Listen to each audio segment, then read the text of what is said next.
I'm Sterling Dylan Suttles. I'm going to be shooting the Canon AE-1. Roll the intro.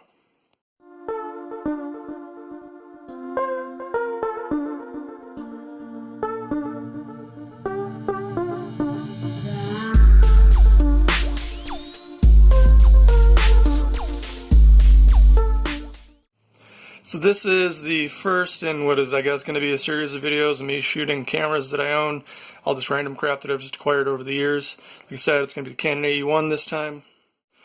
I chose the AE-1 just because it was handy. I shot it yesterday. I spent a couple hours walking around a cemetery in the bright sunlight, almost got heat stroke. So yeah, let's go over the camera. Here it is, the Canon AE-1, one of the most popular student film cameras ever, alongside with the Pentax K1000. It's fully manual. I've got the 50mm 1.8 on it. Also got the 135 3.5, if you can see that, and the 28mm 2.8. Shutter speeds range from 1/1000th of a second down to bulb mode. You adjust that spinning this dial here. Got the ISO adjustment, which you pull up on this dial with my hand in the way. You can change that. There's the shutter. That locks the shutter. It opens the back and rewinds it. Film loads in there. There's a take-up spool. Take a look at the shutter. Gotta wind it. Kind of hard with one hand. Shutter works. I'm going to load some Kodak Color Plus 200 into it, which is some pretty schmeh film, but I think it was only about $3.50 a roll, so that's not too bad.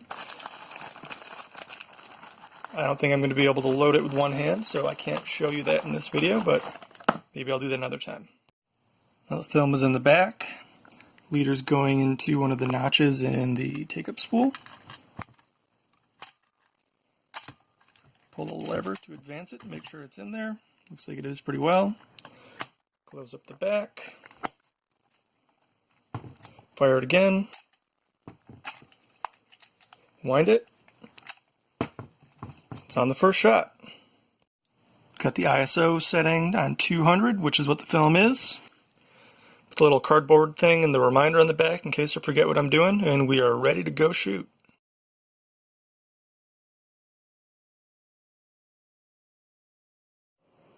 One thing that's unusual about the Canon AE-1 is the light meter. You might be used to seeing a light meter like this, where this means that your exposure is right on, and this means it's overexposed, and this means it's underexposed. And you've got a little dial that says, oh, you're doing this. The light meter on the Canon AE-1 doesn't give you a value of how correct your exposure is. Instead, it just has f-stop numbers.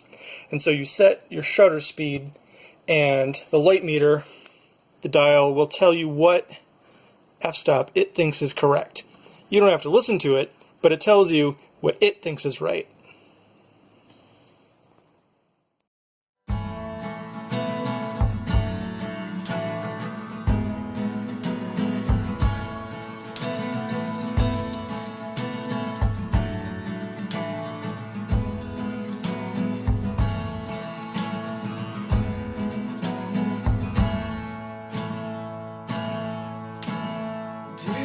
Sleeping and dreaming, too rare that I'm flowed by a feeling, hard to get to believing, I'm usually so hard to impress.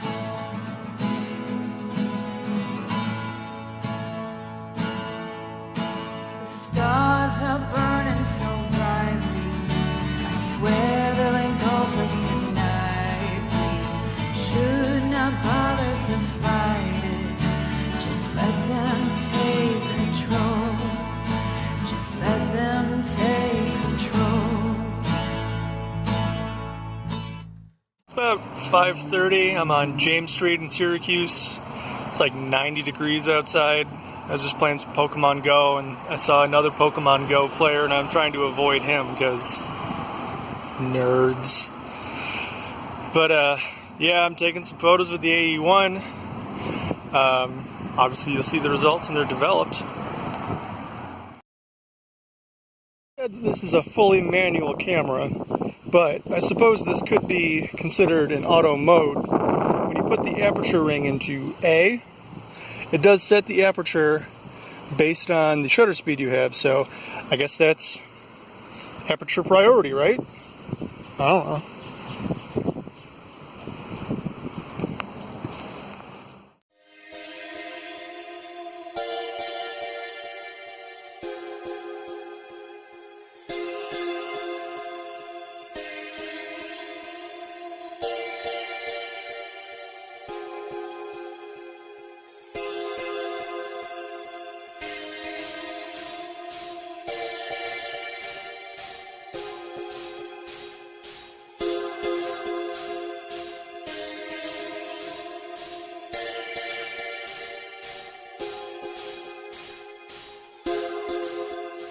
So I got one shot left. I'm going to take it of these Christmas lights, and then I'm going to head home.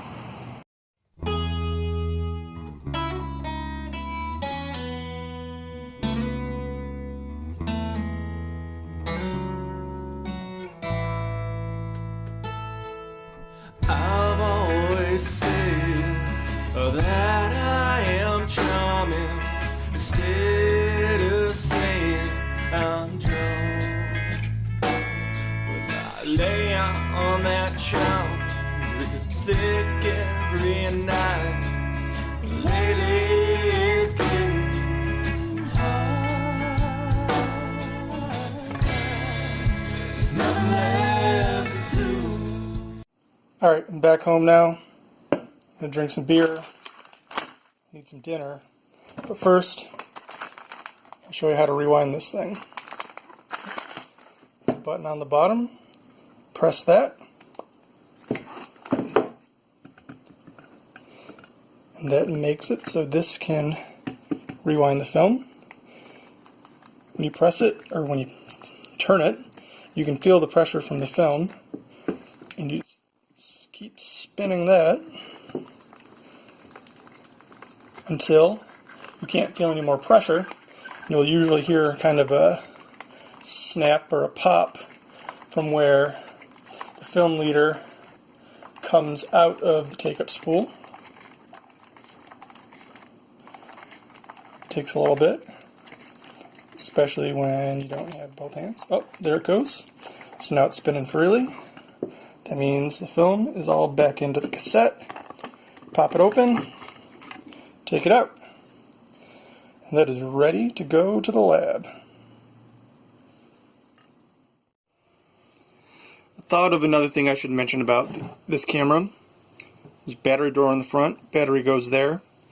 The battery in this camera is important. The light meter is powered by it, but also it has an electronic shutter. So, if the battery is dead, the shutter won't work. You may think your camera's broken, but try changing the battery first.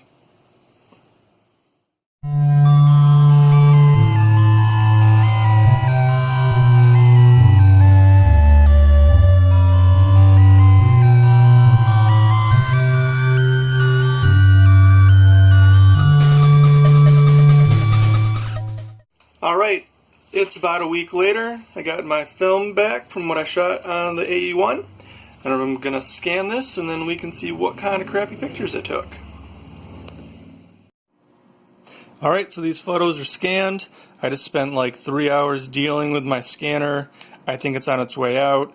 So I did a really bad job scanning these. There's a lot of dust and hair and whatever in the photos, but I don't really care. You know, lomography and all that. So let's take a look at these and I'll rip them apart and show you some stuff about how the camera does stuff or film or I don't know, whatever. Let's look at them. So this one is just from my living room. The first couple of shots on a film camera, I tend to just take pictures of whatever's around to make sure that I'm into the good part of the film. So there's that. I don't know, kind of interesting. This is the first one out on the street. Doesn't thrill me. Here you can kind of see some shallow depth of field and blah blah blah, all that stuff. This is okay, I guess. This one's kind of funny because the bike on the rack and the motorcycle are going different directions. It's funny, right? Right? That one's a little more plain. I might take this into Photoshop and try to straighten everything out, you know, cheat and all that. I don't know. That's boring. These two are kind of interesting. So you can see how the color changes. And this is from under and over exposing your film. It changes how the color acts.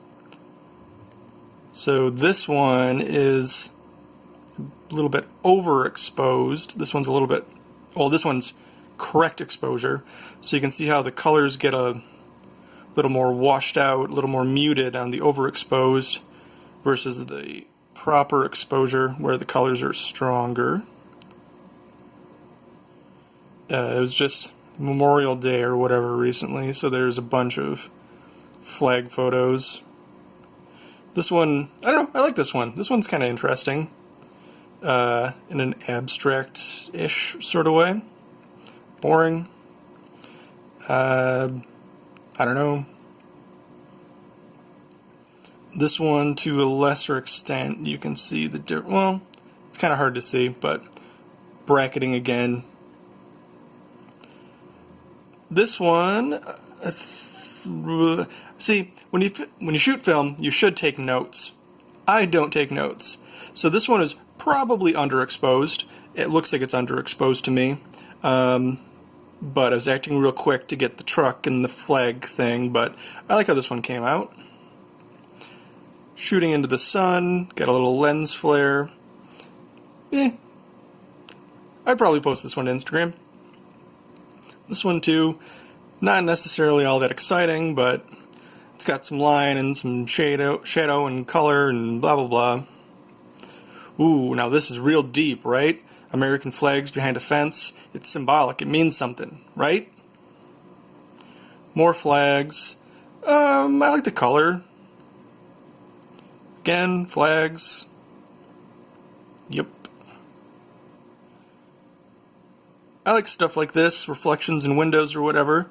It's trying to frame things going by in the red of the chair. And well, the chair's not in the reflection, but trying to frame the reflection in the chair. So that one, there's a guy on a motorcycle. Oh, this is some alley. Not too thrilling.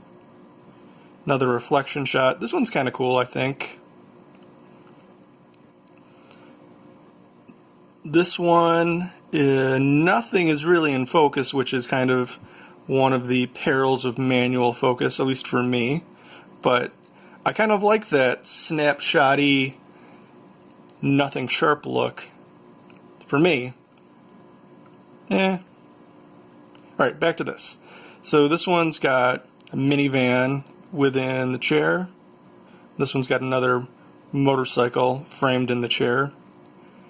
I think this one probably works the best of the three for me. You can see again the kind of color shift between the exposures. I like this one. There's a few different options. Getting the composition a little different, and again the bracketing, changing the color. The blue is probably blue of the sky, and these two are probably better than this one, which gets a little magenta. And I think I might like the composition better of these two. You can see that there's a purple line down here. That is from my scanner being dusty. On the underside of the tray that holds the film, there's a little thing that aligns it, and if that gets dirty, you get these purple lines. So if you're getting that in your scanner, clean your tray. This is the other end of this banner thing. This shot doesn't thrill me. And then this is the last shot of the roll, which I remember mentioning I was going to take. Christmas lights don't really stand out. I don't know. Whatever. So, that is what I took with the Canon AE-1.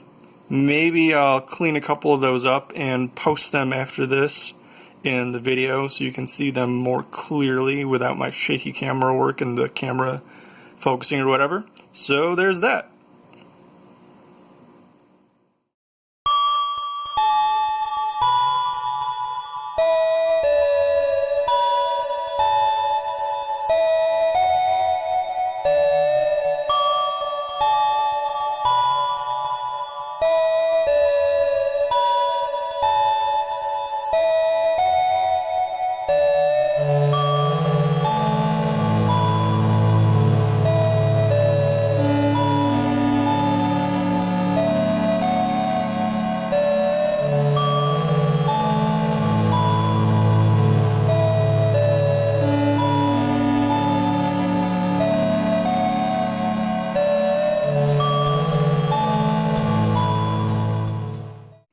Remember to take care to properly store your negatives so they don't get scratched or anything. You know, something like that. Well, that's been the Canon AE-1, so see you next time. Jerks.